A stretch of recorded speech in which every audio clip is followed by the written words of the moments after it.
May come in, Nandini? Sir আসুন আসুন, পড়াশোনা কেমন করছো? নমস্কার শাশুড়ি, মানে নমস্কার আন্টি। চাটা ধরুন। ও যদি পড়া না করে কিন্তু খুব মারবেন, আমার কিন্তু ফুল পারমিশন রইল। খুব সাহস বেড়ে গেছে দেখছি শাশুড়ির সামনে। কি বললি? কই না তো মা, আমি তো রিডিং পড়ছিলাম। তুমি কি শুনতে কি শুনলে?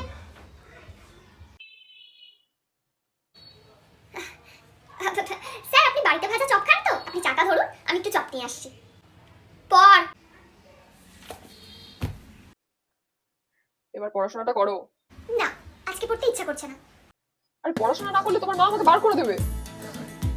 পড়াশোনাটা করো, নাহলে কিন্তু